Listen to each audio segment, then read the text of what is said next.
Welcome back in. McElroy and Cubelic in the morning. 8 a.m. Tuesday, September 16th, right here on Jocks. JocksFM.com. Apps in your app store, iPhone, Android. Download that for free. Watch live on YouTube every morning. Search Jocks945. He joins us each and every Tuesday at this time. Thanks to our friends at Craneworks, the voice of the Auburn Tigers, Andy Burcham. Lift it, load it, grade it, grind it, move it, haul it, rig it, dig it, Craneworks, Rentalworks, yeah! The big dog's got it. The voice of the Auburn Tigers, Andy Burcham, on Mac and Cube in the morning is brought to you by Craneworks. Lift it, buy it, rent it, the big dog's got it. And now, Andy Burcham. Andy, always great to have you in on a Tuesday. Auburn handled their business over the weekend. There were some headaches with that one, but there was a lot of positive that you take away from it as well. I just want to start with this. From an availability standpoint, where are the Tigers right now health-wise heading into this huge matchup with Oklahoma?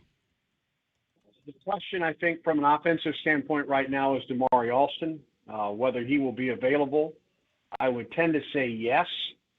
At this point, Auburn will not have Durrell Robinson in the backfield. Don't know how long he's going to be out. Coach Freeze told us last night that the incision that they made on his thigh last week after the win against Ball State is a 12-inch incision. So goodness gracious, he could be out for a while. Yeah, no kidding. That was a little startling to hear, especially during dinner time last night on Tiger Talk right here at Jock. So I think Alston. I think it's trending that Alston will play. I think that Auburn gets Champ Anthony back. I think in a pinch he could have played last Saturday against South Alabama. He will have, his right hand with that thumb that has been repaired will be in some kind of cast, club, whatever. But I think he's available for Auburn to play. I think Rayshawn Pleasant should be available. Hopefully Jake Crawford as well. So, and Auburn, Auburn sat some guys last week against South Alabama. I think just about everybody should be available for the Tigers this week. Big story of the weekend. Jackson Arnold's return. It's like, to me, it's like, can't avoid that one, can you? I mean, golly, I want to avoid it so bad. Like we're doing the game. So like first text is like, what should we do for Jackson Arnold's return? I'm like, I don't know. Like, why don't we just talk about how he's happy at Auburn? We don't need to pull clips of him struggling at Oklahoma last year. It's not a story. Like, whatever. I digress, but it's all good. I do think as a kid that's been a bit emotional in his tenure as a college football player, it will be important for the coaching staff to kind of settle him down because he's going to want to go out and prove a point. There's no doubt he's going to want to do that. It makes perfect sense. I'm sure he's got a chip on his shoulder. Makes perfect sense. How do you think Hugh and the staff will kind of calm him down and kind of ease him into the game? Well, and Coach talked about this yesterday on his press conference and then with us last night on Tiger Talk. And he likened this to the time that he took Liberty back to Ole Miss as the head coach. And so there was obviously a lot of emotion that went into that game for him. And I asked him, I said, is that something that you knew going in or did you learn from that experience? And he said a little bit of both. And he said that the main thing for me for that game was, if this is about the team, this is not about me. And I think that's the point that Hugh Freeze and Kent Austin, the quarterback's coach, and probably Derek Nix, the offensive coordinator, are just trying to emphasize to Jackson Arnold. I don't know how he can avoid the emotion that must go through him this week. I mean, he's still got guys that are friends of his that played at Oklahoma. And I wouldn't be at all surprised if there hasn't been some texts or conversations back and forth. I don't know that for sure, but in this day and age, I wouldn't be surprised at that. I think we will get an opportunity to hear from Jackson Arnold at some point today, the media, and just to get his thoughts about this. He talked a little bit about it after the game on Saturday. He has said all the right things so far. He has played well for Auburn in his first three games. I mean, he ran the ball well at Baylor. He passed the ball very well against Ball State, and it was a mix this past weekend. He hasn't turned the ball over yet for Auburn. So I think he has done everything he needs to do. I think he has said everything he needs to do now. Now we get to the game. Now we get to this week, and we knew that this was coming. I'm sure this has been, circled on the calendar for a lot of folks. going in. Now deal with it going in, and get ready for the season, the conference opener at Oklahoma, where he played for 2 years. Andy Burcham, voice of the Auburn Tigers, joining us on the Higginbotham Hotline. He's with us every week thanks to Craneworks at this time. You didn't see this because you were doing the game, but I believe that Freeze, in one of the end-of-quarter interviews, discussed defending the counter and that they needed to do it better. When I watched the game on Sunday, it was evident that was a real problem and a consistent problem throughout. It gave me Penn State vibes from a couple of years ago. I know this has probably been addressed in the facility, and you're going to get some gap scheme runs from Oklahoma. What can they do? How do they feel like they can make adjustments or have different alignments, show different things to potentially slow similar plays down? Yeah, this is the best team that Auburn has played in every phase of the game this week. And John Mateer will be the best dual threat quarterback. That I don't know if he's the best thrower, because Sawyer Robertson has been terrific for Baylor in his first 2 ball games. But I think John Mateer is the best dual threat quarterback that Auburn has faced. Listen, there have been 2 games this year where you kind of scratch your head coming out from a defensive standpoint. The Baylor game where Auburn missed 30 tackles, and then this past weekend where Auburn just had too many missed assignments in the game. And if you have that this week at Oklahoma, you're in a world of hurt. I mean, Auburn lost this game a year ago, 27-21, and turnovers were a massive problem for Auburn. But this Oklahoma team is much better, especially from an offensive standpoint this year, than it was a year ago. So, this is a huge game for DJ Durkin in that defense, because it's the best all-around offense that Auburn has faced. Auburn did it. Listen, Sawyer Robertson threw for over 400 yards against Auburn at Baylor, but Auburn did a nice job of stopping the run that day. Auburn's done a decent job stopping the run all year, but they're going to get Javonte Barnes and Torrey Blaylock and Jade Knott this week against them. It's the best all-around game, best all-around team that Auburn has faced. And I may say the same thing next week when Auburn goes to Texas A&M, and a couple weeks down the road when Georgia comes here. This is 7 straight SEC games for Auburn now.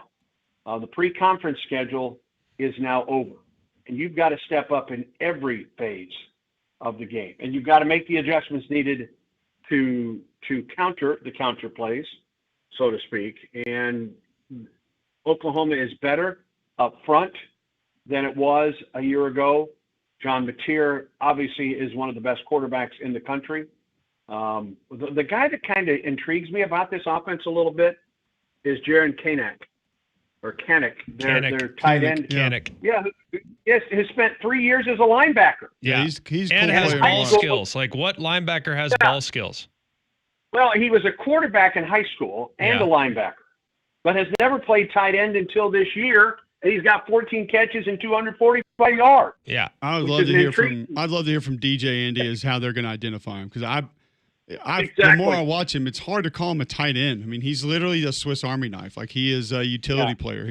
But he'll get in there and mix it up and try to block people. He's not. He's a linebacker. Of course, he's not afraid to do it. He's not going to dominate guys, but I mean, he does a lot of different things. He's as cool a player as I think there is in college football right now, just because of his story and then how he plays, where he plays. Not to mention, I think he has like a pet wiener dog, and like he's just an interesting character. I'm looking forward. I've never been to Norman before. This will be my first trip to Oklahoma Memorial Stadium. Obviously, the incredible history of this program, and it's a program that has never lost to Auburn.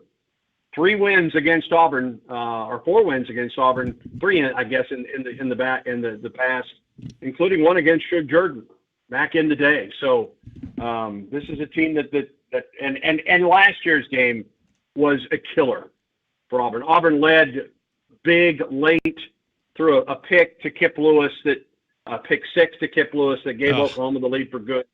That was a crusher for Auburn that day. Crusher. Yeah, definitely a crusher. That was one of the most painful games I think I've ever watched, with no rooting interest in it whatsoever. Yeah. Just wanted to see a competitive football game. But it was one of the more painful games I think I've ever watched, with how many wild things had to happen for Auburn to lose that game. Hawkins couldn't do anything. All of a sudden throws the most perfect 60-yard bomb you've ever seen. All you need to do is just convert like a couple third downs, and you're in the tank, and you're good to go. If nothing else, you punt it. Instead, it's a pick six. It's like, oh my goodness, like everything that could go wrong did, and had to been remarkably disheartening. How would you assess where things are right now with the offensive line? Because the offensive line this week, I think, will be a huge storyline in the game. There is no doubt that they will have an all-points bulletin on Jackson Arnold's legs. There's no way he's going to be able to scramble the way he did against Baylor in this game. I think they've tried to work on the passing game. They tried to work on the traditional run. I think all that's been positive the last couple of weeks. But against a team like this, they're going to spy and probably make things hard on Jackson Arnold. So how do you think the offensive line will hold up against this pass rush? It gets its best test up front. And I'm not even sure it's a close second right now when Auburn faces Jones and Jackson and Williams and Thomas and that group up front. And then that linebacking core as well. I mean, listen, this is as good a defense as Auburn has faced in a long time. Not just this season, but you have to go back to last season. And Brent Venables has never lost to Auburn as a head coach or as a defensive coordinator. He's beaten Auburn 4 times in his career, or part of teams that won 4 games against Auburn. I like Auburn's offensive line. I think it's the best offensive line Auburn has had in a while, but we knew that Auburn was going to be tested up front, and this is the first really big test, I think, for Auburn up front. And, yeah, I mean, will Jackson Arnold be able to run for 4 touchdowns or 2 touchdowns as he's done twice this season? I don't know. That'll be tough to do against this team. I think Auburn has to be balanced offensively. Auburn has to continue to run the ball as well as it has. But again, it now faces the best team that it's faced from a defensive standpoint. And here's another thing, and we just talked about it. Right now, Auburn, a year ago, Auburn was dead last in the SEC, and it wasn't even close as far as turnover margin is concerned. Right now, Auburn is tied for 4th after 3 games, which is a major step forward for Auburn. That has to continue for Auburn, I think, in Southeastern Conference play. Turnovers were a massive part, especially in September a year ago. You look back at those losses to Cal, to Oklahoma, and that pick 6 that gave Oklahoma the lead for good, to Arkansas. Turnovers were massive in those ball games. All 3 were losses. All 3 were close losses. All 3 were games that Auburn could have won perhaps without those turnovers, and that has to continue. Auburn has done a nice job of that in the first 3 games, but Auburn hasn't faced an Oklahoma defense yet like it will get on Saturday. And listen, they're going to have all the confidence in the world in Norman. They're 3-0. They have a huge win already at home against Michigan. The Jackson Arnold return. I mean, there's going to be a lot of emotion going into this one. Who makes the least mistakes? Who turns the ball over the least may be the difference in this ball game. I think you're right, Andy, and I think there are some ways. I'm going to disagree with Greg here. The quarterback run can get going. And quarterback run. I'm not saying quarterback. I'm saying quarterback scramble. Quarterback scramble, I think, is a non-starter in this game. I think quarterback run can be huge, very impactful, very helpful. Quarterback scramble. It can go too. I'll explain why. Oh. Andy, we know each and every week you're brought to us by our friends at CraneWorks. And RentalWorks is a full line of rental equipment for any of your machinery needs. They offer full operators for every type of equipment as well. They can supply the equipment you need, plus the man to do the job. Go to craneworks.com for a quote in Birmingham, Nashville, Mobile, and Huntsville. So I will get to see you this weekend, Mac. Is that right? I will be there. Wonderful. Fabulous. What time is your jet leaving to come home? I will be on the team plane coming home. That sounds like a jet to me. You got a seat? I'm fine going to the lake for the night. I can live with that. We'll find out. Perfect. We'll try to make that happen. Are you not coming back, until Monday, or what's going on? I have a 7:10 or 7:13 flight out of Oklahoma City that's going to be a little dicey. So in the event in which this game goes long, I might 7:10 Saturday night. 7:10 Saturday night. Gotcha. I could very well be. Okay. I could very well be En route to Auburn Hello, post game. DFW. Hello, Auburn. In the event in which that game goes a little long, we need very few incompletions. That's what we need to make that flight. It's an intriguing matchup between It is. these It's gonna be a two great game. quarterbacks for a number of reasons. Yeah. I think it's Oh, where are you? I think it's a top 2 or 3 game of this weekend. I think Texas Tech, Utah, Auburn, Oklahoma are probably 2 of the most intriguing games of the weekend for me this weekend. I think it's a really, really nice slate, but those 2 kind of stand alone to me at the top. And Illinois, Indiana, it's the third. All right. Yeah, well, that'll be a good one too in the Big Ten. Where are you, Cole?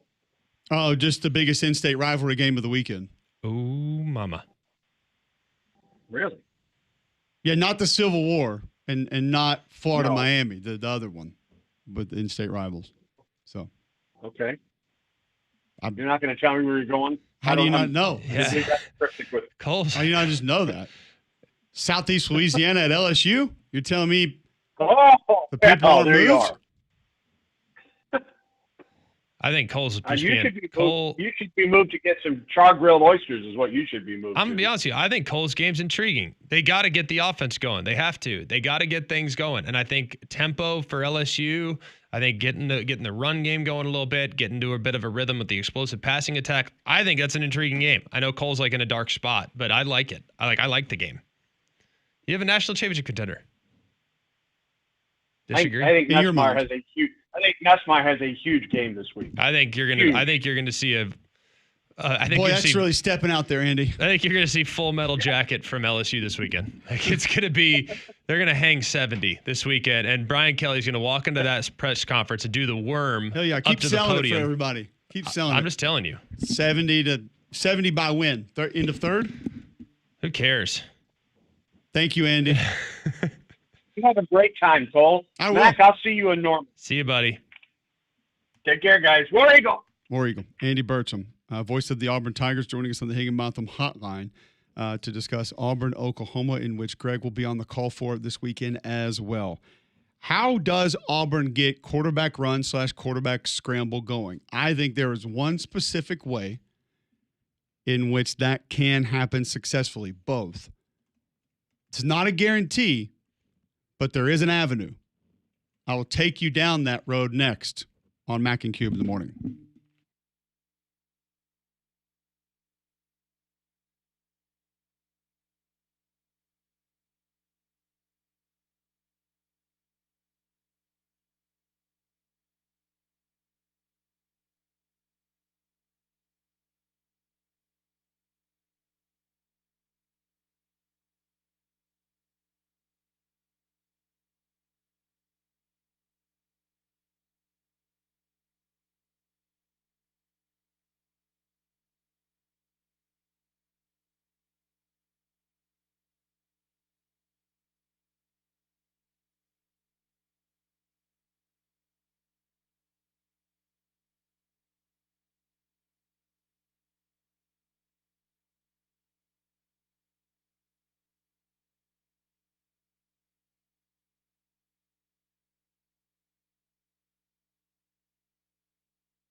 All right, welcome back in. McElroy and Cubelic in the morning.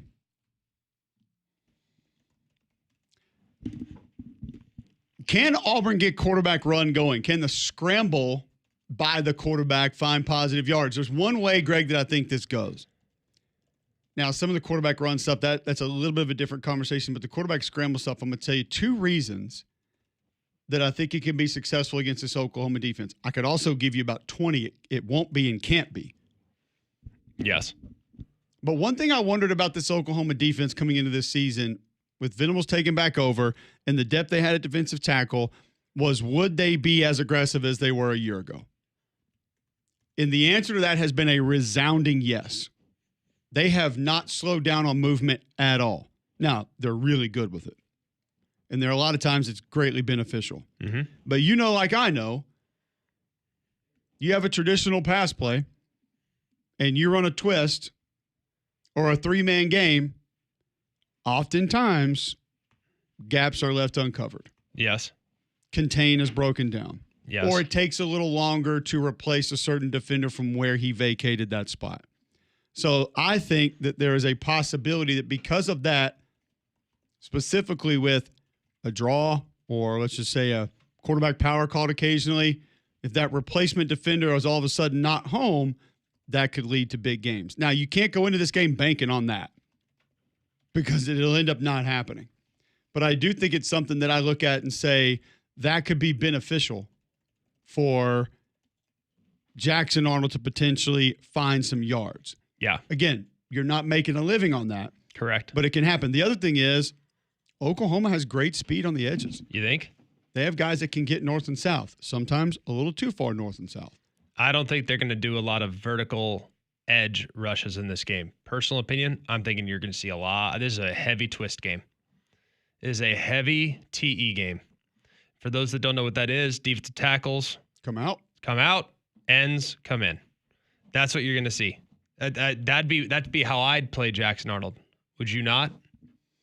I just think it's dangerous to run a lot of stunts and a lot of movement when a quarterback can tuck, especially when a quarterback is decisive about putting the ball down and running. Correct. Because a lot of times this depends on how it's being traded off too and how the offensive line reacts to it. But if they stop the penetrator, so if that defensive tackle is kind of going out and you stymie him, even if you're not in position where you need to be to trade it off, a lot of times that can force that loop man to have a further run around to be able to get to where he's going, and then the quarterback could already be gone. If Jackson Arnold is going to be successful with some of these, he has to make those decisions very quickly. It can't be a hesitation, look, maybe, go. It's got to be their space now, tuck ball, run. And by the way, I will say this with this conversation we're having. Leaving the pocket in an east and west fashion will not end well for him. That will not end well. He needs to leave the pocket north and south. If he does that, I do think he can find some yards. Once again, I don't think Auburn needs to live there. I don't think there's going to be a lot to be had with the inside run in this game. Fair. But the interior offensive line is playing better than the exterior. So I think it's a challenging game plan for Hugh Freeze. I'm actually really intrigued to see where he goes with it, where he wants to attack. Because I do think that you'll be able to find some things down the field. Mm-hmm. I don't think they cover as much ground at safety as they did a year ago, but I think you'll be able to find some one-on-ones because you're gonna get heavy pressures. We know that, and I think Jackson Arnold's going to be able to get his shots in, and it's going to come down to those receivers making plays. Yep. I wonder where Auburn's going to try to live though in the traditional run game. Like where are they going to try to make their hay there? They got to get something going. Yep. And it's just, I don't see a real weakness. I think if you try to go off tackle, you have some players that are not quite as heavy and can be a little bit aggressive, sometimes play too flat down the line of scrimmage, sometimes play a little too far upfield. That's where I think you can get some things going. And also, if it does happen in between the tackles, they have this little, it's almost like duo that they're running right now. It's like a little quick hitting inside zone play. Mm-hmm. If you catch them trying to move D tackles on that, and you have an understanding of Connor Lew and Dylan Wade and Jeremiah Wright have the understanding of, okay, when I take this step to the left, and my man disappears, somebody's coming back over the top of him. Yep. And they, instead of following that defender, they climb to be ready for the next defender. That's where you can get some big hitters. Yeah. So it's possible. Sure. Oklahoma will present possibilities for yards. The problem is, if it's not executed extremely well, you will probably pay a poor price for that. Yep. They're going to make you pay, and it's going to be ugly. Well, I think that there's a lot to like about what we've seen so far from Auburn's offense. I think traditional run game is massive in this game, partly because I think playing a little keep away is beneficial in this game. I don't want Tom Mateer out there with 80-plus snaps. I don't think that's good for Auburn long term. I think ball control, pound it, lean on the run game. But if you look at that Oklahoma tape against Michigan, like Michigan went into it with that expectation, and there was one play that they got gashed. They were super aggressive with their linebackers. They were putting it all on Bryce Underwood's arm and betting on the likelihood of him not being super efficient so they could completely sell out against the run. Do you take the same approach against Auburn? Hard to do because I think Auburn's personnel at wide receiver is vastly, significantly better than that of Michigan. And it presents far more dangerous options than that of what Michigan has. So I think it's going to be a little bit of pick your poison. That's what makes this Auburn offense fun to watch because you do have guys that can legitimately win one-on-ones every single time the ball's snapped. Mm-hmm. But you also have a quarterback that has to deliver the ball accurately. And frankly, I don't know if that's 100% likely especially on the downfields. Yeah. So I think it could be one of those where Venable's like, hey, we'll make him throw it, but he's going to have to throw it over our heads. And I don't know if he can do it. That'll be the big question mark. Kind of the opposite of what Aranda did a little bit. 100%. I'm not playing, hey, you're going to beat us by 1,000 paper cuts. You're going to beat us by the guillotine, which has become like my favorite go-to. You can slice me up all you want, 5, 6, 7 yards a pop. Cool. Go. We're taking those away because I don't think you can hit the downfields. So we'll see. That's how I'd play it. Is that how you'd play it? Probably. Because if I'm sitting there and I'm Oklahoma, I'm like, all right, this becomes a track meet. Guess what? I like our chances. Feel pretty good about us scoring, right? Like I think that's where it's going to be fascinating. It's going to be really, really interesting. But I also think at the same time, I look at Mateer. Like I think his downfield stuff's not great either. Like it throws kind of a flat ball. There's a little bit of cold to the hot, and there's a lot of hot. But there are times that you wonder, what was he seeing? And I think that happens more than often up front. What is he seeing? Because there are things that, now I said this yesterday, there are problems with free runners on about 5 SEC teams right now that I don't know what's happening. Missouri, you need to wake up to this right now. Oklahoma, you need to wake up to this about 3 games ago. Yeah. Ole Miss, free runners at your quarterback. Alabama's had a couple. You can't be turning guys loose at your quarterbacks. Don't love it. Florida, free runners at your quarterback.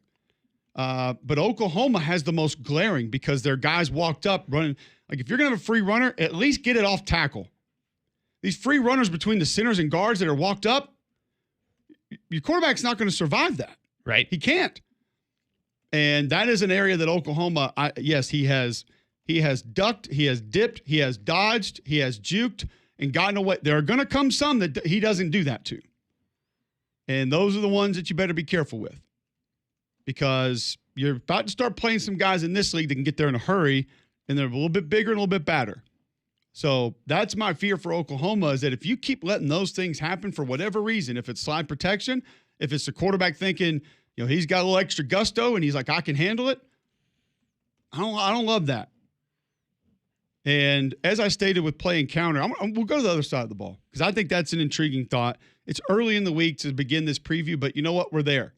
And here we are. So we'll continue to do it. We're there, and here we are. First, tell our listeners about Polar Bear Services. Well, Wes and the guys have been coming to my house for a long time. Very much appreciate all the experience I've had with Polar Bear Services.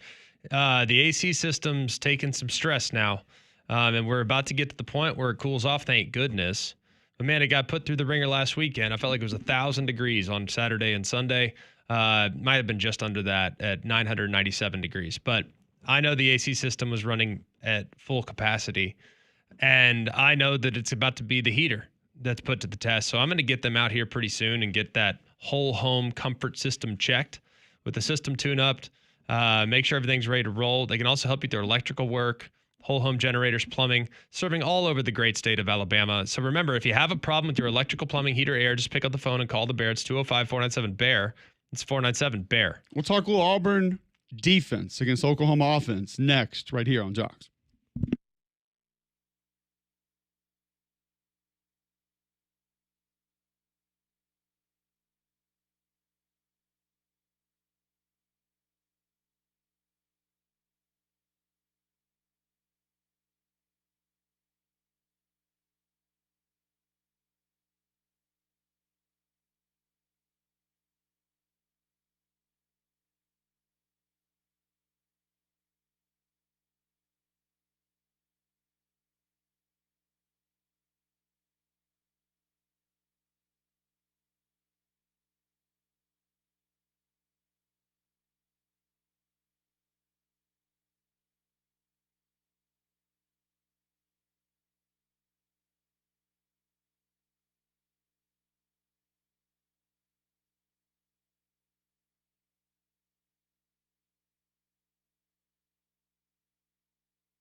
Welcome back in. McElroy and Cubelic in the morning. Let's talk some Auburn defense going against this Oklahoma offense. A couple struggles against South Alabama. Can that be replicated? Is that something that can be continued as far as what they're going to see, how they're going to operate? Before we get into that, G-Mac, tell our listeners about Bromberg's. Well, Bromberg's place I've been going for a long time. Every time I go in there, I just know I'm going to get a great experience because of the incredible sales staff that they have working around the clock to make sure you have that experience that is comparable to everyone else that's come before you. It's just a great place, and a place that I think you'll experience and appreciate more than anything else the second you walk in the door. Go and check them out. They're in Mountain Brook Village, and they're at the Summit. That Mountain Brook Village store is in the midst of a total renovation to elevate your experience even more. Go and see them today. You can also check out their stuff online at brombergs.com. It's a group that's been around for 200 years thereabouts. So Go and check them out. It's the very best. When you buy something that's going to last multiple generations at Bromberg's, and the experience is second to none. It's Bromberg's at the very best. You can see them in Mountain Brook Village and at the Summit. All right, Oklahoma defense, or Auburn defense, excuse me, against this Oklahoma offense. When you look at just how they find success, let's start with managing John Mateer, because that's a big portion of this. What is your plan to throw him off, be problematic for him, maybe slow him down a little bit if you're DJ Durkin? It's hard. I think the big thing is you got to change the picture. He's pretty good with that. I think you have to be sound in coverage. When he flushes and he take off and he starts to threaten the line of scrimmage, don't leave your coverage responsibility. Like, make him run it. You got to plaster. Like, you have to be disciplined, because he's going to want you to come and attack him and anticipate run. So when those defenders, they start to think he's going to take off and run it, and all of a sudden they leave their coverage responsibilities, boom, that's when the 60-yard plays happen, as opposed to the 7-yard quarterback run keeps. And I'm not saying he can't break one for sure, but the likelihood of his receiver breaking one when you leave coverage is a lot higher. So I think you have to be disciplined in your coverage, because if you don't, then you're going to be in a tough spot. Yeah, it's I think too. I would pressure the A gaps frequently, because I think that they've left that vacant, and because of how some of their protection is offered up, that's a lot of times where it'll split either from a guard or a tackle. And if you can get in there, then you're going to have obviously a free run at him and maybe be able to cause more problems. Now, he's made teams pay for it at the same time. And I do think changing that look is going to be big. I think Auburn's pass rushers can get home. The problem, Greg, is number one, he doesn't stay in the pocket for an extended period of time, just without pressure, without leaving. The ball usually gets out on time. Yep. And then two, when you do get to him, you got to get him down. Yep. You kind of think about that Taylor Green game for Arkansas last year, where it's like Auburn literally couldn't tackle him, just could not get him to the ground. Yep. You got to get John Mateer to the ground, which there becomes sort of the difficult back and forth of you have to stay in coverage, because Deion Burks and company can make you pay. And they've been pretty good with that scramble drill so far of understanding that, hey, he might let this go. Let's go find space, or let's try to get on top of the defense, and he can rip it down there.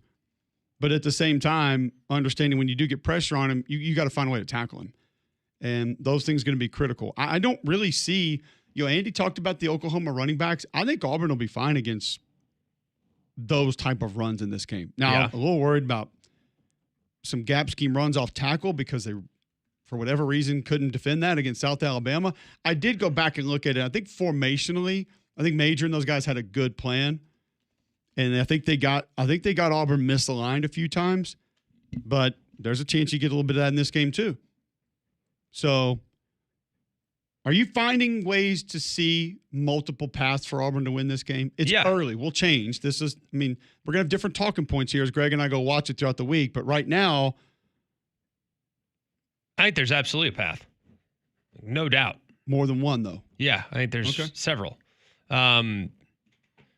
I think it's really important to be great on third down in this game. I think it's really important to establish the run early in this game. I think it's really important to find ways to create and manufacture easy completions, because I don't think that's going to be something that Oklahoma's going to want to give up. I think it's going to be really important for them to be good in protection in this game. So, yeah, there's a lot, but I don't think it's going to be easy. I think it can be done. Right. I think Oklahoma's the real deal. I do too. And maybe I don't think there's very many of us that look at Oklahoma and think, yeah, that, is not a repeatable recipe. I think even if their quarterback is a little bit unorthodox, the way they attack you, the amount of ways they can put stress on your defense is legit. So we'll see how it goes, but I think it's going to be a handful. Is it more important for the Auburn offense or the Auburn defense in this game to play better? Auburn defense. Yeah. Because Mateer's just that dangerous. Yeah, Deion Burke's that dangerous. He's the real they deal. got guys. I mean, it's Satanga, by the way, has been much better than I thought. He was fine at Arkansas last year, but he's been really good this year. I actually liked him at Arkansas. Yeah, I thought he was solid, but he's exceeded my expectations in this offense this year. What's the situation with Ole Miss quarterback room? We'll ask Ben Garrett next, right here on Jocks.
Welcome back in. McElroy and Cubelic in the morning, 8:43. Tuesday, September 16th, right here on Jocks. Going to talk some Ole Miss quarterback room here in just a moment. But don't forget, you can listen on the app. Search WJOX in your app store. You can find that. Download for free. That'll direct you to the YouTube where you can watch us live every morning, or just tell your home smart speaker to enable the Jock skill. Bill Smith Buick GMC is the GMC Dealer of the Year, the national champion of GMC dealers. 5 times in a row, they've won the GMC Dealer of the Year, national champion. It's 5 years in a row, trying to make it 6 here in 2025. We'll find out a few months from now whether or not they've made that happen. I would imagine they probably did, especially when you take into account the deals they have on the lot, like a GMC Sierra 1500 SLT.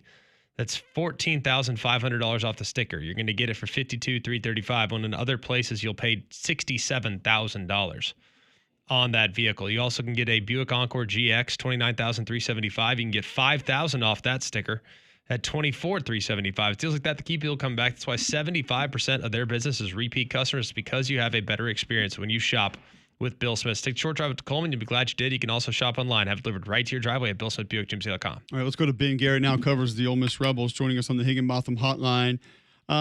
Give us just your latest on where this Ole Miss quarterback room is right now, Ben.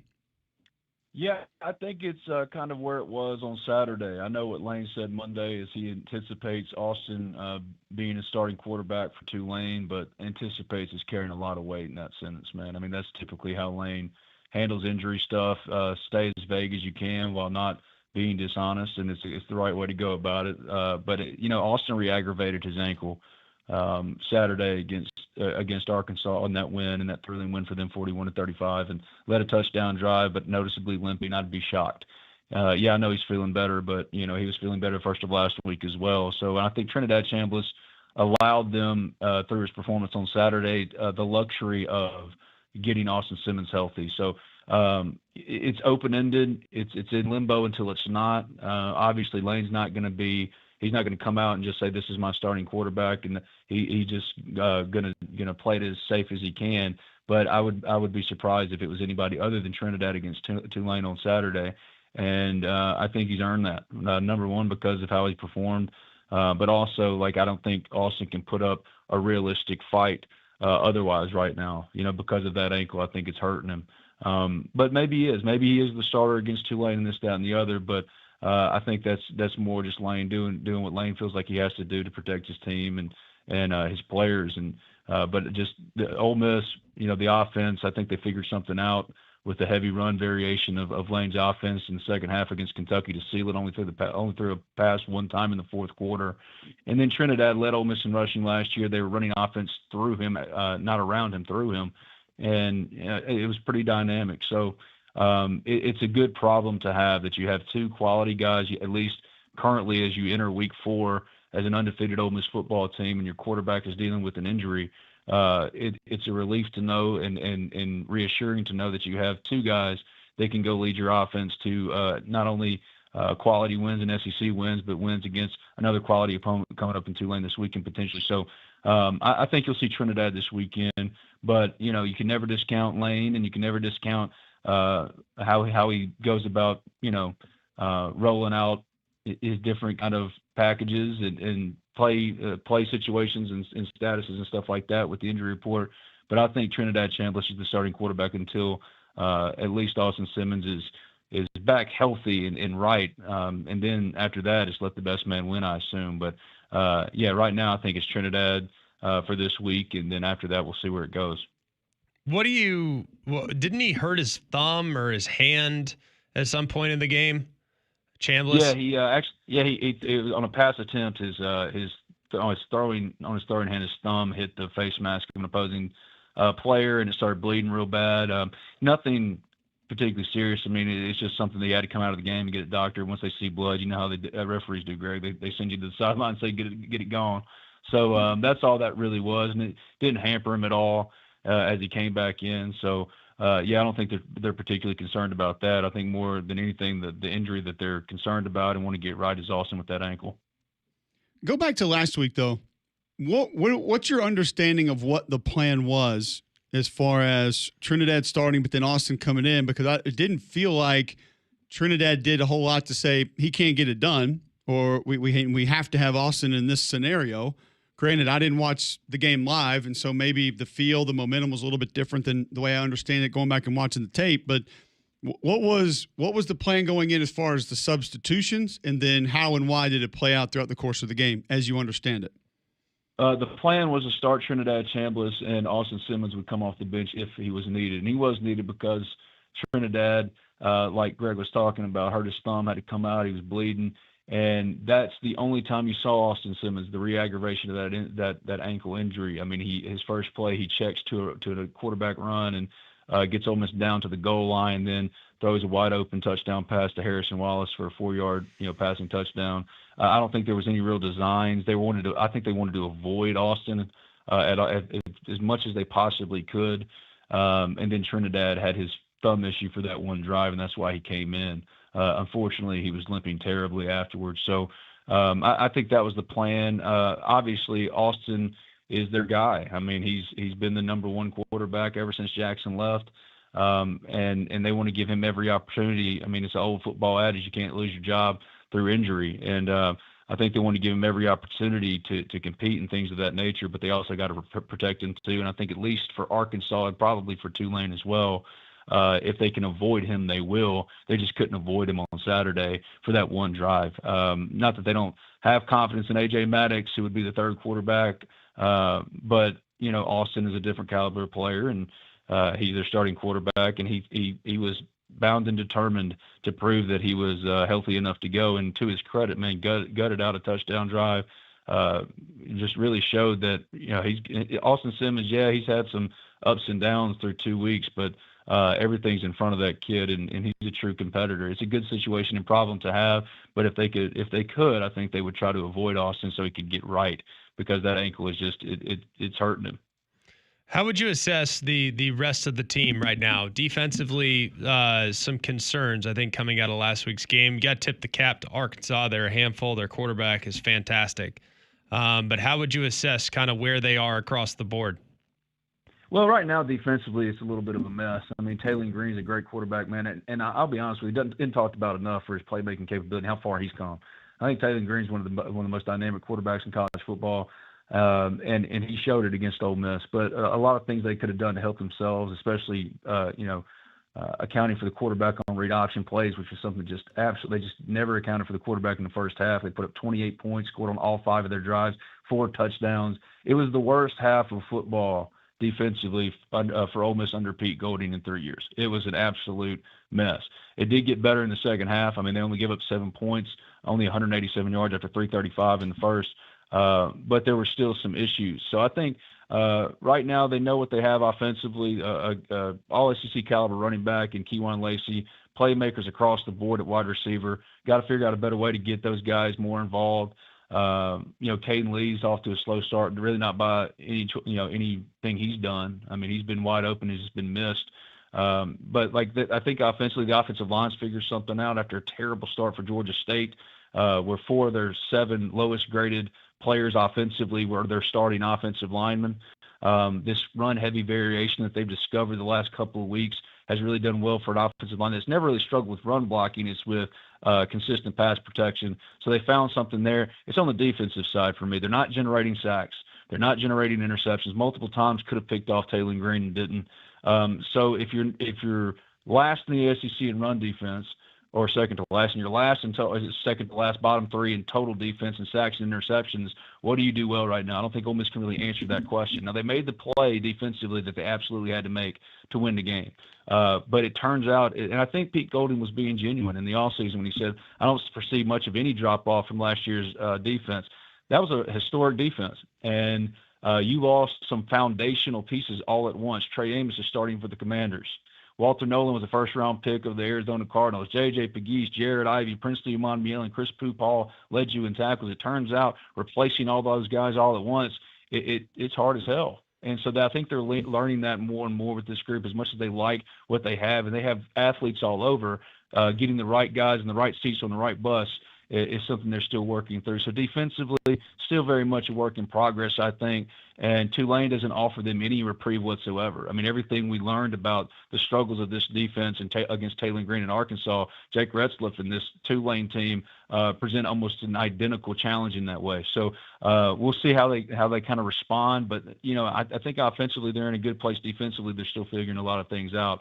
And until they do, it's going to be a lot like Saturday, just complete toss-up games, and they're going to have to fight and claw to get those wins and get those stops and create some turnovers and create some big plays, some game-turning plays that they're otherwise not consistently creating. Ben Garrett joining us on the Higginbotham Hotline talking Ole Miss. You think the fans and the players have that respect and understanding of what this Tulane team is? I know the coaching staff does because they watch it, but do you think everybody else collectively has an idea of what this game really has a chance to be as far as competitive this weekend? Oh, absolutely. I think everyone's fully aware. I mean, John Sumrall, I think we all agree. I'm not saying nothing that y'all don't know. I mean, John Sumrall is next in line to get an SEC promotion as a head coach, whether it's Florida, Arkansas, pick a spot. John's going to be on every single short list. Former Ole Miss assistant, been dynamic everywhere he goes, and he has Tulane operating in a way that it's never operated before in the modern era. So, yeah, everyone's fully aware of how quality of a team this Tulane Green Wave team is. I mean, Lane at the end of after the Arkansas game, or maybe first of this week, we've talked to him 3 times in 4 days, mentioned that they're every bit the quality of an SEC opponent. So yeah, they know the challenge ahead this weekend, and they're going to have to be prepared.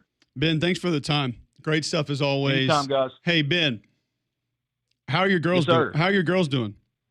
They're hanging in, man. Thank you for asking. I got Gracie as the vice president of New Albany Middle School. Let's go. Fire me up, Cole. Fire me up. We don't talk politics on this show, Ben. Yeah, you know what? You're a smarter man than me, sir. Smarter man than me. Thanks, Ben. Appreciate it, man. Y'all. His Twitter bio reads, "Ask me about my girls in Ole Miss sports." So I feel like I had to get the question in. Love that. Had to get it in. So there you go. Appreciate it.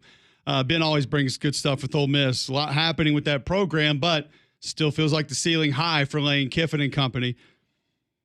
We'll go back to Oklahoma Auburn when we come back because Chris Plank, who does sideline for Oklahoma football, is going to be with us to begin the preview right after this on Jocks.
Hour number 3 underway. McElroy and Cubelic in the morning, Tuesday, September 16th.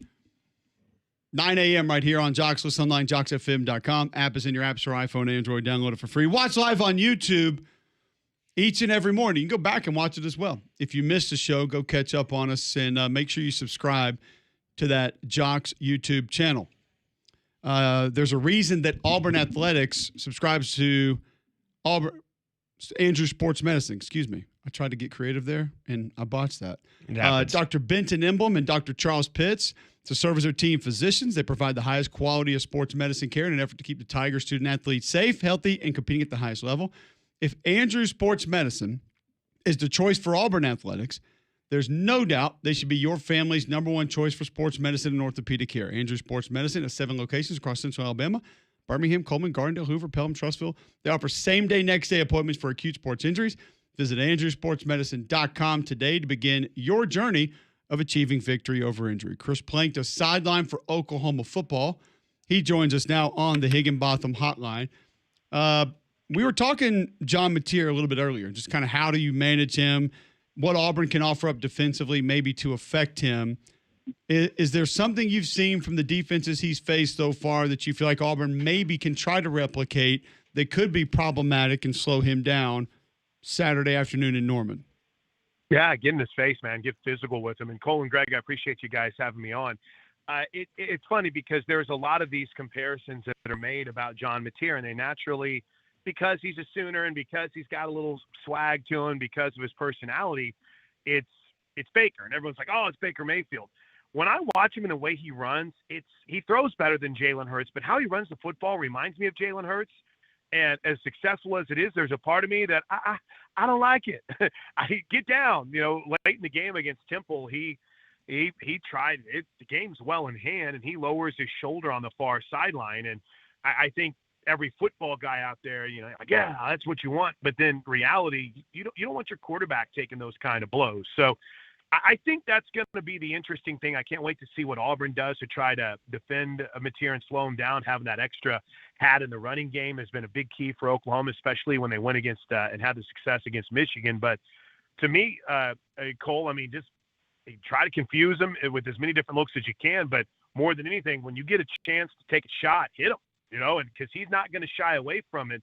And he's not as big and thick and strong as Jalen or most of the guys that run like he does. So I think if I'm an opposing team and I'm watching him play, I think, all right, we can beat this guy up and have him thinking, once or twice whenever he's trying to get that extra 2 or 3 yards on a run or a scramble. How do you think the offensive line's fared so far? Because I've been somewhat underwhelmed, but at the same time, when I kind of go back and look at it, it's really just not as bad as it feels like. I don't know. How do you assess that group?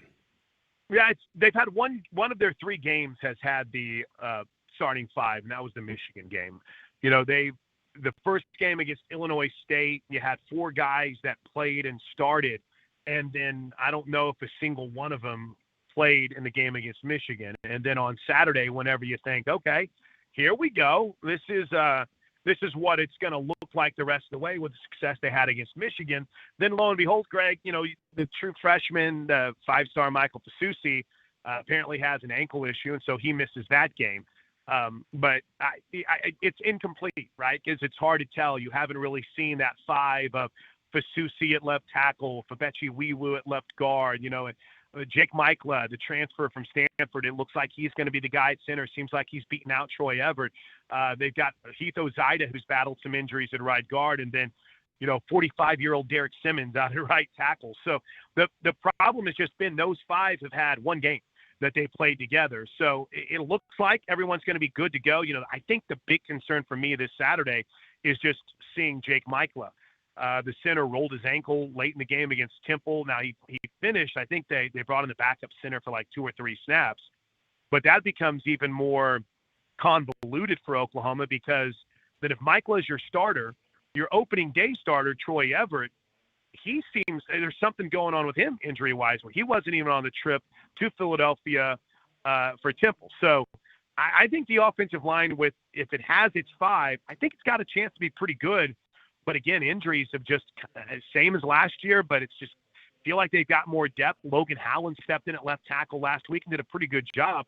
But if they're going to beat Auburn the way that we feel like that they could, if whatever the odds makers have it at, then you need that starting 5 offensive line. You need Michael Fasusi out there. You need Jake Michla out there or Troy Everett.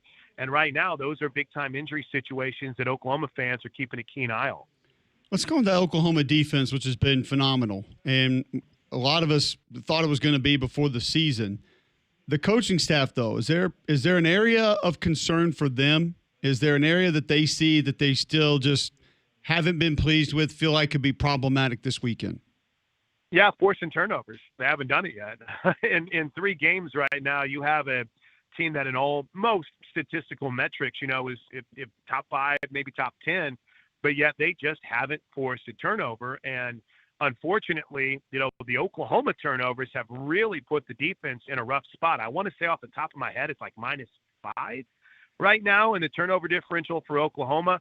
So if you're looking at like a person or a position group, I don't know, Cole, that they have an overall concern about a certain position group, but I think beyond just the forcing a turnover story, and Greg, you're going to be here on Saturday, right? Is your crew calling the game? Yes.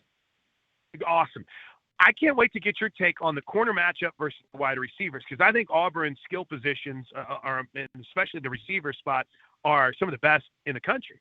And so now you've got a group of corners that's feeling really, really good about themselves, but have they really been tested yet? Cortland Guillory is an outstanding freshman who I think has established himself as the number one corner on this team.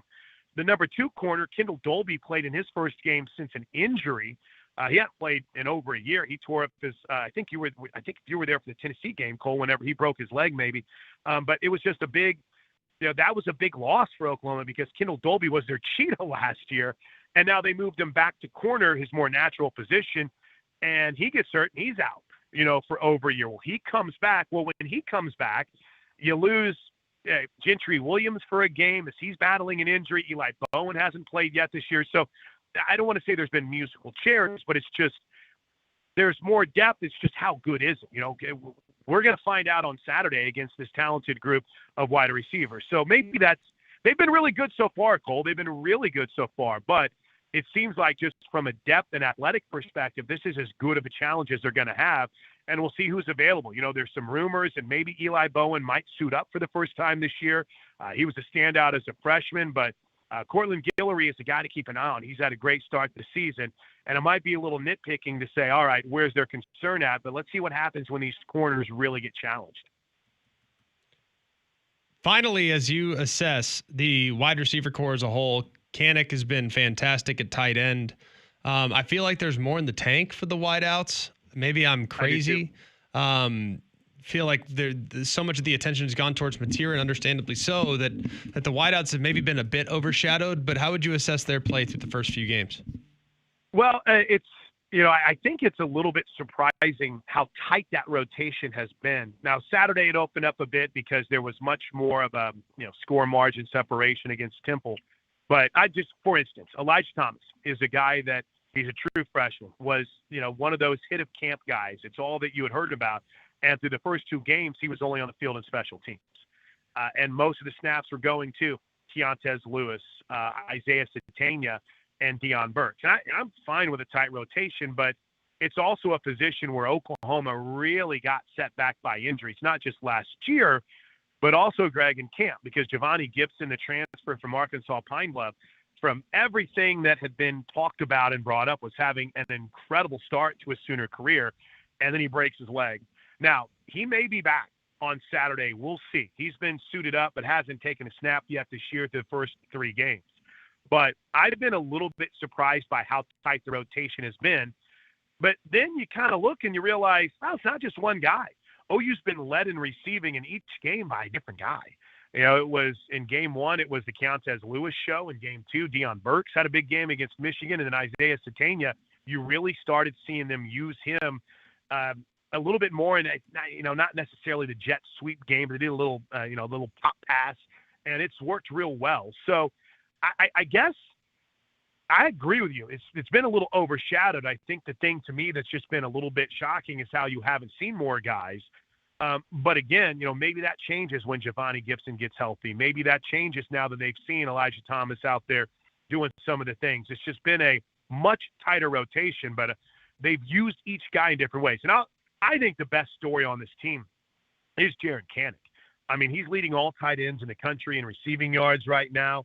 I mean, he is a legit speedster. I mean, 10.5, he has a Kansas State record for, I think it was 100-meter. I mean, he's a true legit athlete. And the story, he came out of high school. Hold on, Plank. Hold on. I was going to ask you this question. I don't want you to ruin it. Uh-huh. What's the most interesting thing about Jared Canick? And there's a lot to choose from. I get it. Yeah. The sprinter speed is one, but I would say his wardrobe choices. I don't know if he's about to drop a bro country song or if he's going to attack one of the Von Erichs, with the way that he dresses. I don't know if he's a bad guy from the old WCCW days or what, or if he's about ready to drop a country single. He's unique. I don't know if it's the fact that he has a wiener dog whose name is Burger. I think that's kind of wild on that front. He's just such a unique personality. But I think, Cole and Greg, you guys have played the game, and I'm sure you've been around dudes that when you played with him in high school, you thought, wow, if he played this position, he'd be something else, or college or pro or whatever. Jaron Kanak is a guy that played nothing but offense his entire career. And I think this is the most interesting thing. He was a Wildcat quarterback in high school. And then in college, all of his offers were to be a defensive guy. And he believed in it so much that he had committed to Brent Venables at Clemson. When Venables leaves for Oklahoma, Brent says, no, you're going to honor your commitment to Clemson. You're staying there. And Kanak was like, no, I'm coming to Oklahoma, almost against the will and wishes of Brent Venables. So the fact that he had never played defense ever, and then decides to follow Brent Venables to Oklahoma, where he is like, hey, you're going to be an offensive guy. You're not going to play offense. And then come to find out 3 years later, maybe he should have been an offensive guy the whole time. I don't know about you. I find that fascinating. And I think the other thing that's real interesting about him, and I can talk about Jaron Kanak all day, and I'll try to, keep this brief, but is, Brent said this last night in his coach's show.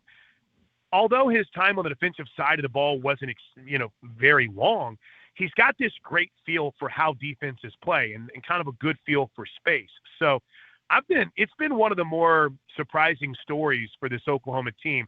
Tight end's been a position that has not been good for Oklahoma consistently the last few seasons. And I think OU's been looking for the next Mark Andrews for years. Now, obviously he's not on that level, but to see what Jaron Kanak has become, Cole, what he's doing, Greg, has been one of the coolest stories, I think, so far for Oklahoma this year. Yeah, I would agree. It's been cool to watch. So it sounds like that wide receiver core for Auburn may be what is of biggest concern.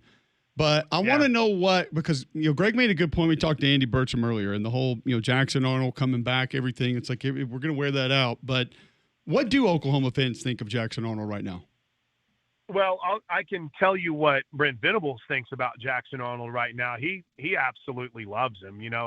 We were asking about him last night, and I don't think there's any ill will whenever it comes to the coaching staff. I think they got it, and they wanted to keep him around, but I completely get why he would want to leave.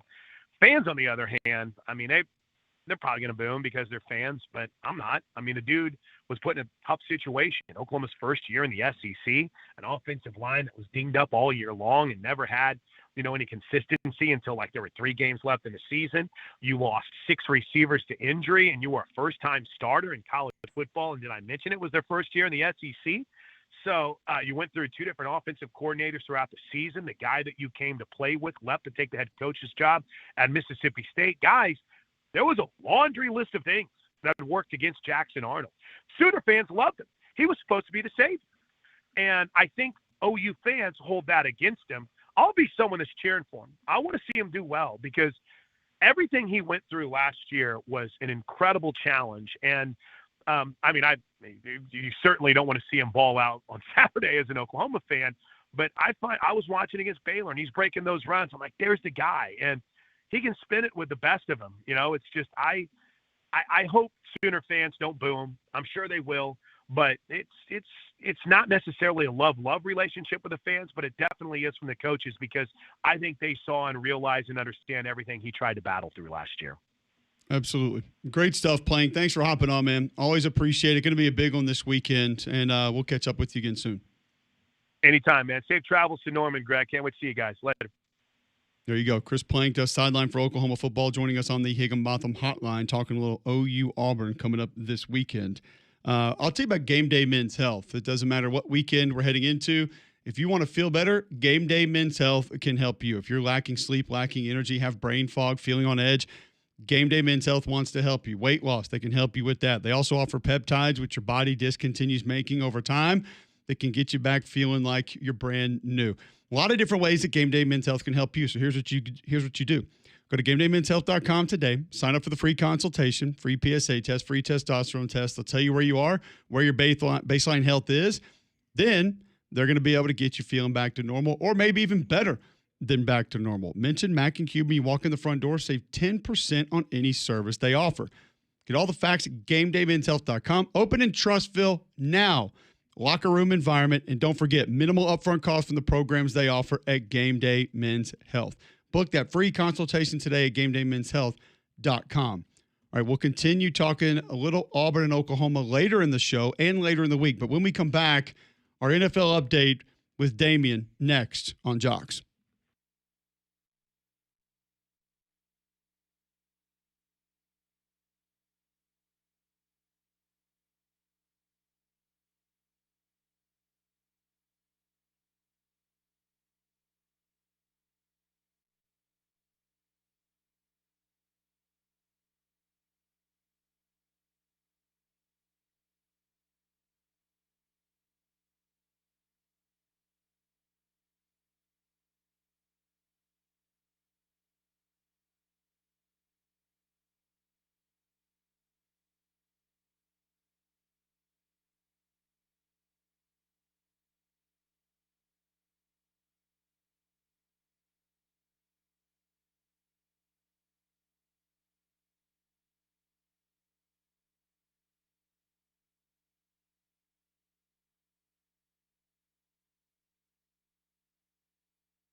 All right, welcome back in. McElroy and Cubelic in the morning.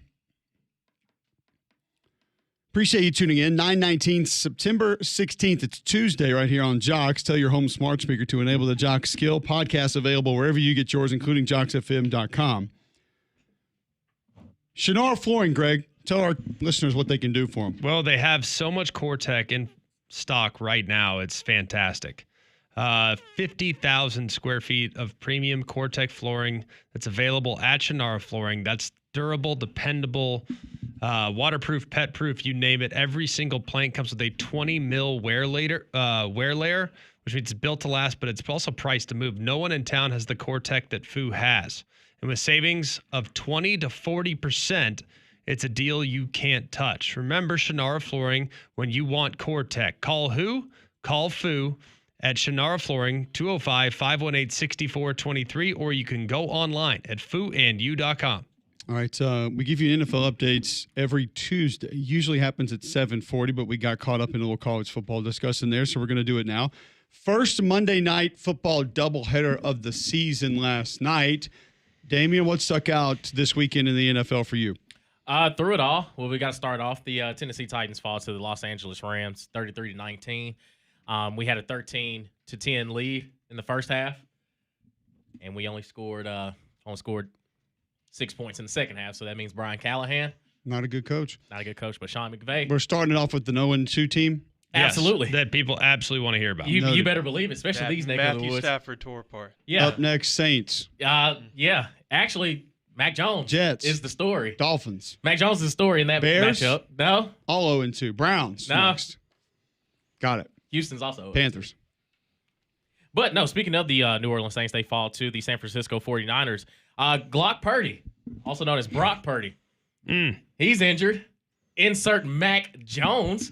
And all he does is go 26 for 39, 279, and 3 of them things for touchdowns. There you go. And a 26-21 victory over the New Orleans Saints. Greg, Yes. your Dallas Cowboys. Yes.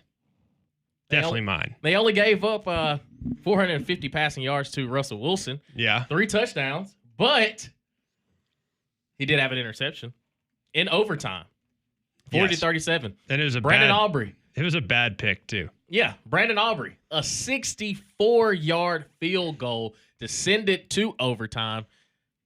Then knocks down, a 60-yarder Thereabouts. to wind it off. But also, shout out to Malik Neighbors, 9 catches, 167 yards, 3 touchdowns. But hold on a second. Did you say Dak had 361? He did. I mean, yeah, Russell Wilson went off, but Yeah. Dak had a big day. CeeDee Lamb had a big day. They did. It was impressive They how won the game. they rallied. And honestly, Russell Wilson looked great there for a long time. So you got to give him some credit too. You better not be stepping any Brian Kelly press conferences anytime soon, Damian. About to say, Damian's in big trouble. No. That's the first question. No. But Daniel Jones, coach. How do you stop him? you can't. You only need one. You can only hope to contain him. Indiana Jones is what they call him. As the AFC South leading Indianapolis Colts are 2-0. This is weird. How good is the AFC South? Absolutely atrocious. You love it. I don't. But we still have a chance to win the division, even sitting at 0-2. And speaking of, back to the Tennessee Titans. Through 2 games. Where everyone wanted to go. Through 2 games, Yeah. Cam Ward has been sacked 11 times. So you're saying it's not his fault? It's not necessarily all his fault. Some of it's on him. Some of it. You think? Some of it. But he's a rookie, though. We got to keep him upright. And the big news, Joe Burrow, injured early in the 31-27 win for the Cincinnati Bengals over the Jacksonville Jaguars. Insert Jake Browning of Washington. You better believe it. 21 of 32, 241, 2 touchdowns. He did have 3 interceptions. I'm going to be honest, I didn't know he was still in the NFL. Oh, yeah. I didn't. He's been up there a minute. Absolutely. Baller. Keep a job. He keeps a job. And Jamar Chase doesn't skip a beat. 14 catches, 165 yards, and a touchdown. Your breaking news might be pick a quarterback being injured. Yeah, in the J.J. NFL McCarthy. right J.J. McCarthy down for the Minnesota Vikings. Insert Carson Wentz. Shout out to Justin Jefferson. Hopefully you get the ball this week for fantasy purposes.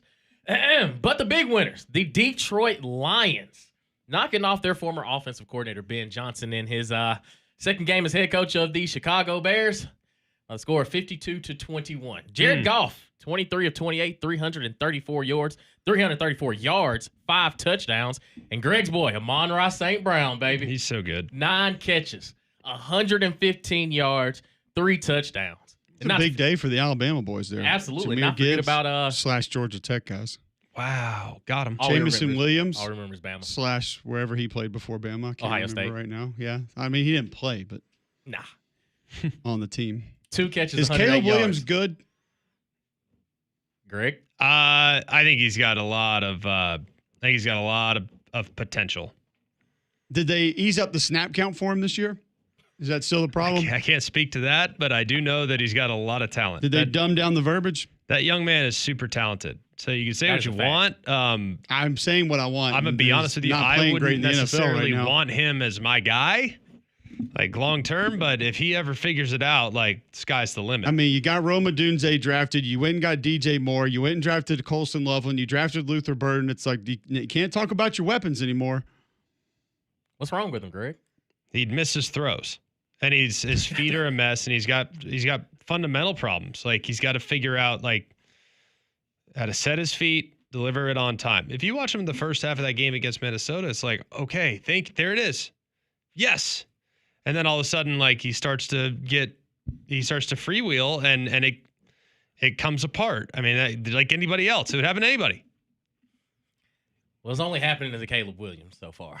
Oh no, there's a couple other guys at a lot of levels of football. It's happening too. Trust me, we can point them out. But give some love to the defensive side of the ball. Baltimore Ravens linebacker Roquan Smith, 15 tackles in a 41-17 win over the Cleveland Browns. Also, a 63-yard fumble recovery for a touchdown. He might be one of the most underrated football players of all time, period. I just don't think he's ever gotten his due at any level, anywhere he's been. Really? I just don't think people talk about him as one of the better linebackers in the league. Who talks about him? Man. Bears didn't want him. His bank account does.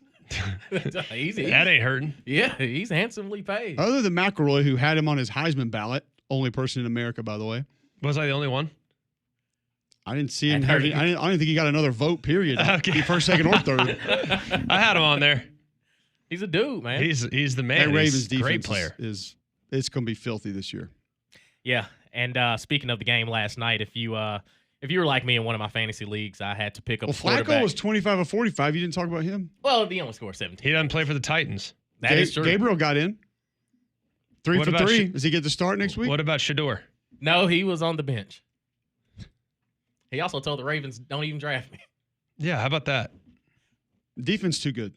Well, too many possessions. Like to run the ball too much. Playing time. Who wants to play with Derrick Henry? All he does is get the ball. But last night, why would you want to play behind Tyler Linderbaum, one of the better centers in the league? That'd be bad. It's the AFC North, man. It's too tough. Cold. It's too physical. Too tough. But last night I had to pick up Geno Smith, and he only goes. Why do you always bring your own fantasy into Because, man, it's tough. I mean, I'm not kidding when I tell you this. There has never been something that people care less about than your fantasy situation. Well, everybody's fantasy situation's messed up when you have to pick up a quarterback. You had to choose between Geno Smith. But let me ask you this in all seriousness. The Bucs get to 2-0. They take down Houston. Baker goes 25 of 38, 215, 2 touchdowns, no picks. Had a massive, 4th and 15 run to keep the game-winning drive alive. Mm-hmm. And I'm asking this in all sincerity here. Oh boy. Has there been a bigger quarterback turnaround in the NFL that you can remember? For Baker Mayfield. I'm talking about a guy that came in with high expectations, failed. Yeah. Went to 3 or 4 different places, didn't work out at any of them. Lands at another spot and has played as well as he has at the new spot. See, I don't necessarily think he failed at the Browns. I think the Browns just gave up on him because he took them to the playoffs. And then went to 2 other teams before he landed in Tampa, and they didn't want him? But hear me out for a second. Like, I actually had this conversation. Like, the Rams didn't even want him as a backup. You know what? I had this conversation last week. Like, yeah, all right. So here's the thing with Baker. Like, they were about to be in the situation in Cleveland that San Francisco just got into with Brock Purdy. Nobody in their right mind would consider Brock Purdy a top 5 quarterback. I think he's a good player. He's solid. He's a good winner. All these things, like good game manager, makes plays, like does a lot of good things for you. But there's no way you could justify paying him like a top 5 guy. And they were going to have to pay Baker like a top 5 guy. And I think at that point, it's like, I don't know. Like, are we better off rolling the dice with a rookie on a rookie deal, or maybe just continuing on by paying this guy that's going to handicap the rest of our roster? Like, I think it makes perfect sense to me. I'm not saying it's easy to do. I'm just saying it makes sense. Maybe not exactly, but the closest might be Geno Smith.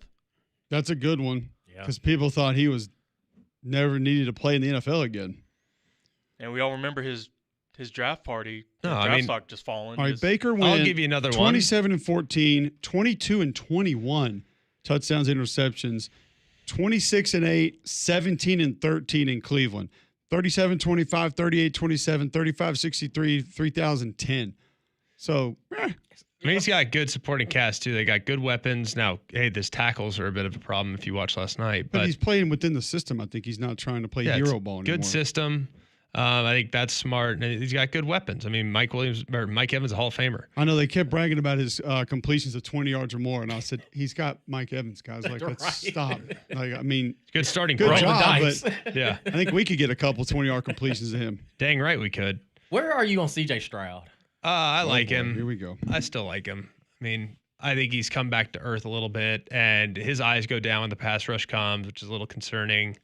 He doesn't really have like great mobility, so that's a little bit of a challenge nowadays if the offensive line's not great. I mean, you trade your left tackle. Like, there are a couple reasons why he's probably not playing as well as he did a couple of years ago. It makes sense. I still like him, though. I think he's a good player.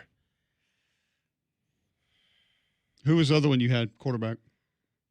Kurt Warner. Probably the best example. Kurt Warner was ripping it up for the Iowa Barnstormers. Okay. Kurt Warner ripped it up for the St. Louis Rams, then goes to New York, gets benched, doesn't play well. It's terrible. This guy's wearing a Newman glove on his throwing hand. But he's terrible. It's like, all right, he's washed up. It's done. He is who we thought he was. Probably at that point, back not to stocking groceries, kid. Probably not a Hall of Famer. True. Like after the New York situation, probably not a Hall of Famer, right? And then all of a sudden he goes to Arizona, and it's like, gets what? I'm back. And gets what? Larry Fitz. There you go. There it is. But he's back. That'll change. I mean, that's pretty good career resurrection. No, it's pretty. That's a good one.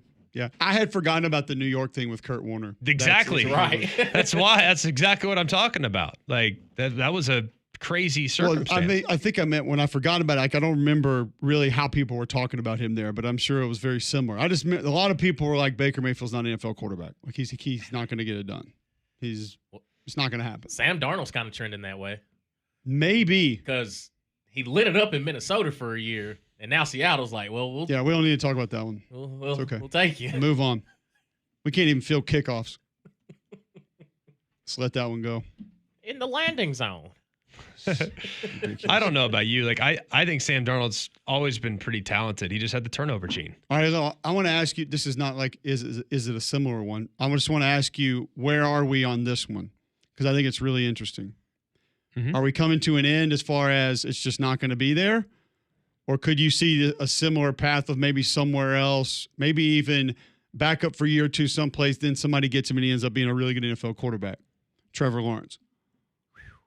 I don't know I don't know. I think he's going to end up being great. Okay. In Jacksonville? They're paying him like he is. Got to go the Baker route. You probably should draft receivers that catch the ball first. They got one. Brian Thomas Jr. Good starting point. Didn't they just get Travis? I do like not Trevor. This week, but if you really look at Trevor Lawrence as a rookie, like it's not that dissimilar to C.J. Stroud. Like they've kind of figured him out. He's going to have to play his way out of it, but he doesn't have a great supporting cast. Brian Thomas Jr. had 12 targets. He caught what, 3? 4. And but when you think about it, even dating back to his time at college, like he was a really, really solid player. Did you ever think that Brian Thomas Jr. was going to be He wasn't a number one. They had a number one guy. And that guy's a number one in the NFL too. So yeah. So I think he's a good number 2. Yeah. I don't know if he's ever had a number 1. Like even when listen, I knew the Jags didn't know what they were doing. They drafted DJ Chark thinking he was going to be a good NFL wide receiver. Like he's a punt returner. Good route runner. Neighbors 9 for 167 yesterday and 2 touchdowns. This freaking dude. Straight dude. Dude Oh, sandwich. you said you didn't like our quarterback. Who cares? He catches balls and gets yards. Sounds like a good receiver to me. You don't need to explain it to me, bud. We're on the same team. Watch the guy play. And who's attitude? Oh, attitude. He catches touchdowns. Who cares? All right. Good stuff, Damian. Fun NFL weekend, even though I watched about 7 snaps of it. I watched more than that, but it wasn't a ton. Greg, tell our listeners about ProLift. ProLift has been serving this community for a while now and appreciate what Mike has done. They also now have a great presence in Baldwin County as well. So those of you listening to us down in the Mobile area, They can help you down there as well. They can work on existing garage doors for repairs, or they can install new ones. There's no service call fees. You only pay for the work, not the visit.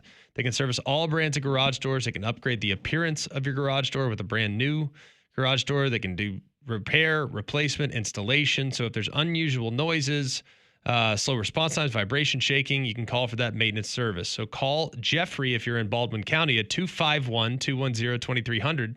You can call Mike here in the greater Birmingham area, 205-931-5927. But if you are confused by either of those, just go and check out their website, proliftdoors.com. That's proliftdoors.com. ProLift Garage Doors, lifting your expectations. All right, when we come back, a little bit more college football from the weekend that we have not gotten to just yet. That's next on Jocks.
All right, welcome back in. McElroy and Cubelic in the morning. Appreciate you guys tuning in. 800-239-9569. If there's anything we haven't gotten to from over the weekend that you want to discuss. Some massive news coming in for one Greg McElroy that I do feel like we need to hit on the show here and at least have a discussion about it. Andrew Marchand. Breaking news. The Masters and Amazon have a deal that will put the first two rounds of the event from 1 to 3 p.m. on Prime Video. 1 to 3? Let's go. Means I can watch 6 holes on Prime Video of whatever. ESPN's coverage of the tournament will continue from 3 to 7 for the first 2 rounds. CBS traditional coverage will remain on the weekends. Love it. I guess I don't know. It's right in line with everything else. People peeing their pants over this on social media. Golly, I mean, guys. dude, get ready. Couple hours Amazon, of golf in the Apple, middle of the day. Calm Amazon, down. Apple, Netflix. Netflix had Canelo and Crawford this weekend. Like, they're coming. They coming. We're coming. They're coming. We coming. I didn't catch any of the fight, but I didn't either, but 41 million people did. It was good. It was good. We don't know if there were that many viewers or clicks. Like, that's the one thing. Like, the Jake Paul, Mike stream Tyson, starts. 108 million. Oh, God. It's like, how much were there really 1/3 of the United States and internationally was watching that? I don't know. I mean, Does Netflix ever have to prove that? No, I don't think so. It's all internal. It's not Nielsen rated. Why stop at 41? All right, just slap a number down. It's a pretty big number. 6 billion. Yeah, Prove me wrong. Yeah. 6 Billy. prove it. Show me. I always wonder that about some digital numbers that you can't see. If people just, what would be good? 7 million? Okay, let's go for 8. Can we get 8? Can I get you 8? Can I get you 8? Well, George, I think if you went 10, We got no 8, one- 8 no and a one can half, 8 prove and a it. half, 8 and a half. Can we get 9? Can we 9? Give me 8 and a half, 8 and a half, 9. Throw 11 9, there. 9 now, 9 now. Give me 9 and a half, 9 and a half. Give me 10. Give me 10. We're at 10. At 10. Give me 11. Hey, did you think the Ole Miss defense was as bad as Ben was leading on when we discussed it with him a little bit I think earlier? if you look at the box score versus watching the game itself, the box score looks atrocious. And then you go back and watch it, you're like, Because that's where I was. He was like, what did he say? The worst half in the Pete Golding era of football. And I was kind of like, yeah, Talon ran around and made some plays, but I just didn't look at it as it was that just lackluster. yeah. I thought 4 did some good things. I thought 51 did some good things. I mean, yeah, you got a couple receivers on catch and run. I thought made some plays. Talon made some plays himself, but that's kind of what you're going to get with him. I mean, you like to have a couple of them back. I didn't think it was as bad as he described. And like you said, if you go look at a quarterback that throws for 305 and runs for 115, you're probably going to have some bad thoughts about how it went. But I didn't think it was as egregious as he laid out. But apparently some folks inside that facility do, or either fans do, one or the other. I mean, I didn't think it was that bad. Okay. But then again, I also came out of that performance thinking that Talon Green's a dude. You know what I mean? So, and I don't think that's the first opponent that Talon Green's going to do things like that too. You know what I mean? No. So, yes, would I like for it to have been better? Sure. Were there some bad angles? Sure. Were there a couple plays defensively that were left on the field? Yes. But I also have to continue reminding myself that it's week 3. Like, they're with all the new pieces that they have back on that side of the ball, like there's no one back. They lost so many pieces, and they are like feeling decent about their personnel, but it's not like it's ridiculous. They also don't have as much depth as they had last year. So a lot of the guys that are now starting were backups last year. Or some of the guys that were backups are now starting last year. You know, I mean, Xavier Harris is supposed to be a War Daddy All-American, and he was a rotational player last year. Yep. Good player, but just different role. We're also getting this on the YouTube chat. Chris Camp tweeting in, Bama got to start utilizing the run more.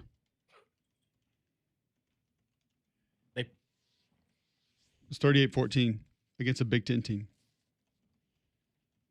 22 carries, 72 yards.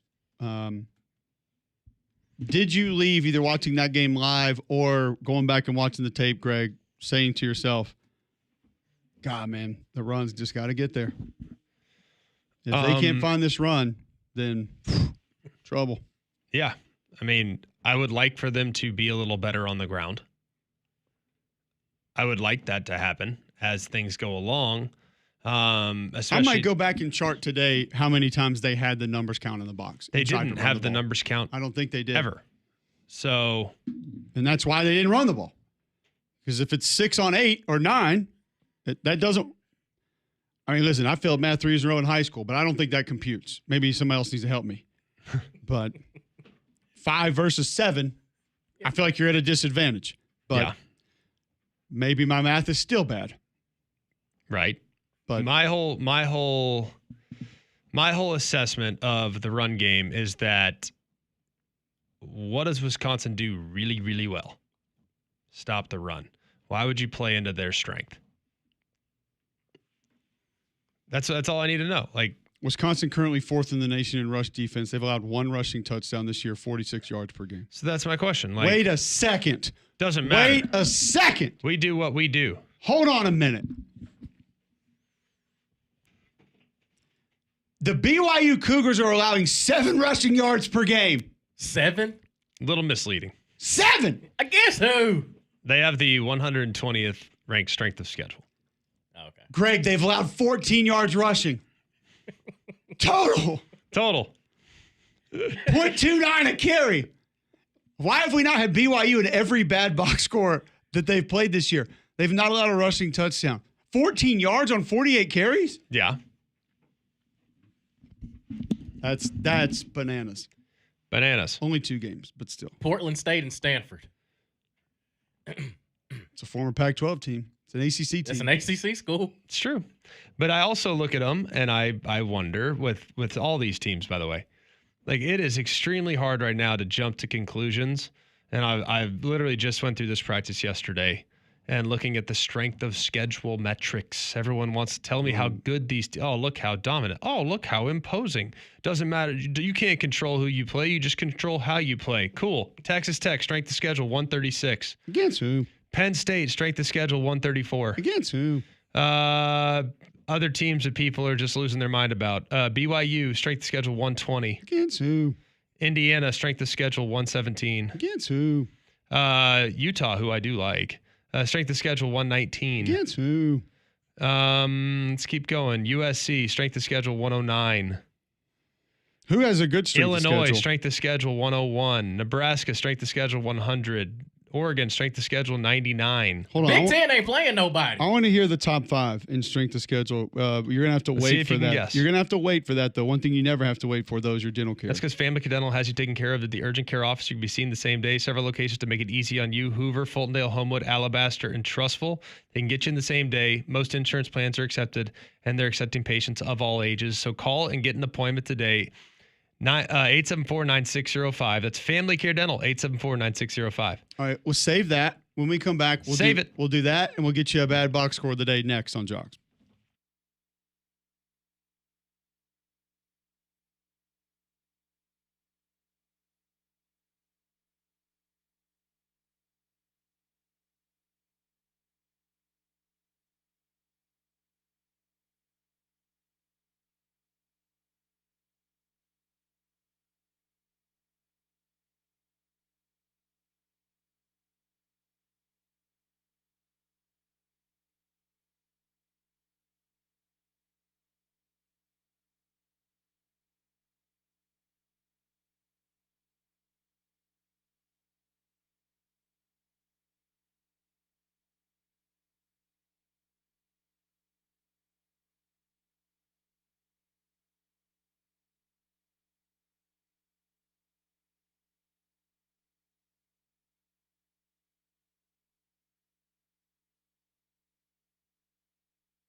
All right, welcome back in. McElroy and Cubelic in the morning, 9:51, Tuesday, September 16th, right here on Jocks. Listen online, jocksfm.com. Watch live on YouTube, search Jocks945, or take your home smart speaker to enable the Jock skill. Canty Foundation Specialists. Glad to have them on board. They are the local experts in foundation repair, crawl space, basement, and concrete solutions. Here in Alabama, there's several different factors that can lead to foundation problems in your home.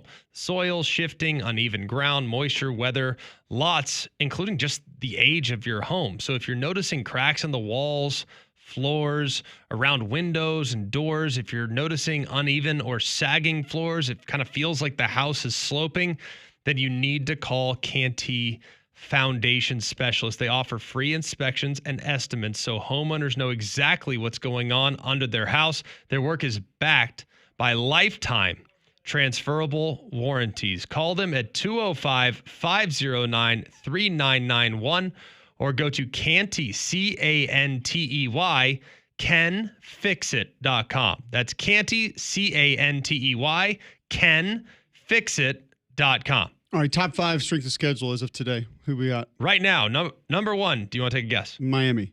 Notre Dame. Okay. Should really come as not like a That's huge not a surprise, no. Number 2, the Oklahoma State Cowboys. Played on the road at Oregon. Makes some sense. Yep. Number 3, Ohio. Played against West Virginia and played against State, right? Ohio State. Yeah. Number 4, Louisiana Monroe. Whoa. Number 5, San Jose State, but let's get to the powers, if you will. Okay. Florida State at number 9. Ooh. Don't they have Bethune on there too? Miami has Bethune on there. Gotcha. Texas, number 14. Okay. Wisconsin, 15. A&M, 19. Clemson, 24. Virginia Tech, 25. Georgia, 26. Arkansas, 27. Tennessee, 28. Michigan, 30. Florida, 34. LSU, 36. I'm interested in how all these equations, arithmetic, will view Notre Dame, let's say, for Arkansas in 2 weeks. Because Notre Dame, not a good record, has great strength of schedule.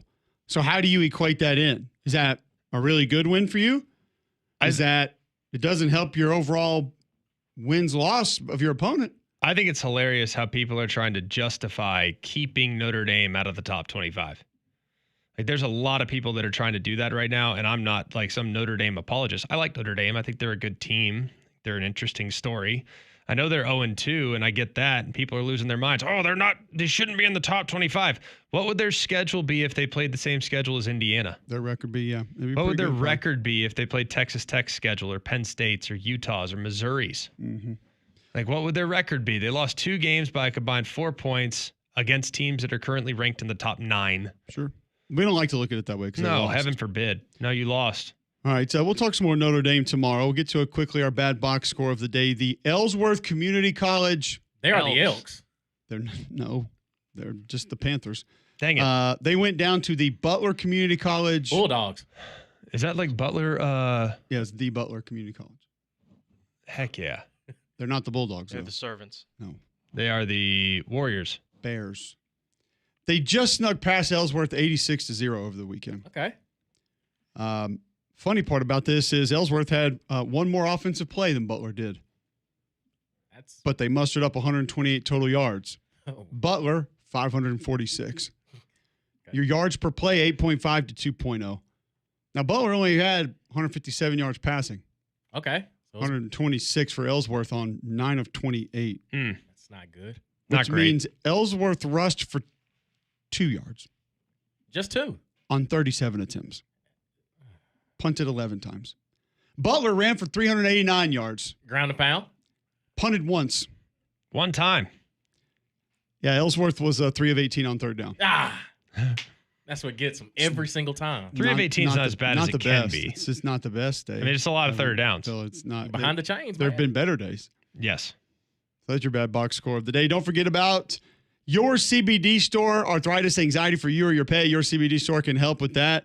Also, if you're looking to lose a little bit of weight, the Trim by SunMed on the shelves now at the largest brick-and-mortar CBD retailer on planet Earth. First company to have USDA-certified organic oil supplements. They've got the stamp seal on those products.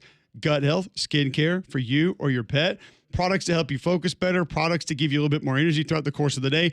Your CBD store, 3 locations, Highway 280 by Bailey Brothers, 150 by the Cage in Cleaver, and Trustful just off 459. Your CBD store where good health hits home. We're back tomorrow with Trent Dilfer at 7:30, 3-man front, coming to you next right here on Jocks.